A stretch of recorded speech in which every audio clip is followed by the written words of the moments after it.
ఒకసారి పార్వతీదేవి శివుడితో, స్వామి, మీరు కష్టాల్లో ఉన్న వారిని ఇంకా కష్టపెడతారు, సుఖాల్లో ఉన్న వారికి ఇంకా ఎక్కువ సుఖాలు ఇస్తారు, కానీ ఎందుకు? ఇది అన్యాయం అని మీకు అనిపించడం లేదా అని అడుగుతుంది.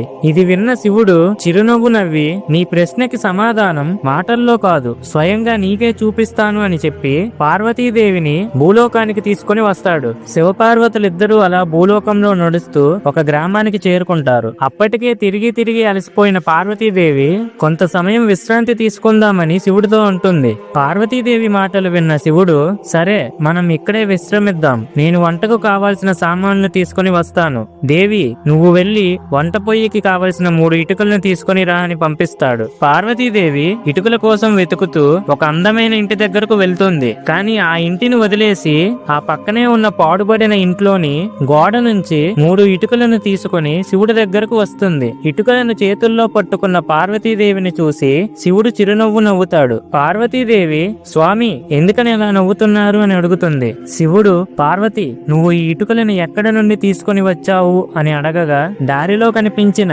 పాడుబడిన ఇంట్లో నుంచి తీసుకుని వచ్చా స్వామి అని అంటుంది పార్వతి. దేవి, ఆ పక్కనే ఉన్న కొత్త ఇల్లు నీకు కనిపించలేదా? దాని నుంచి ఎందుకని ఇటుకలను తీసుకోలేదు అని అంటాడు శివుడు. స్వామి, ఆ ఇల్లు అందంగా ఉంది, దాని నుండి తీసుకోవాలంటే నా మనసు ఒప్పుకోలేదు అంటుంది పార్వతీదేవి. పార్వతీ మాటలు విన్న శివుడు, ఇదే నువ్వు అడిగిన ప్రశ్నకు సమాధానం. ఎవరైతే మంచి కర్మలతో జీవితాలను పరిశుభ్రంగా ఉంచుకుంటారో వారి సంతోషాలను చెడగొట్టడం నాకు ఇష్టం ఉండదు అని అంటాడు శివుడు. మీరు శివభక్తులు అయితే ఓం నమః శివాయ అని కామెంట్ చేయండి.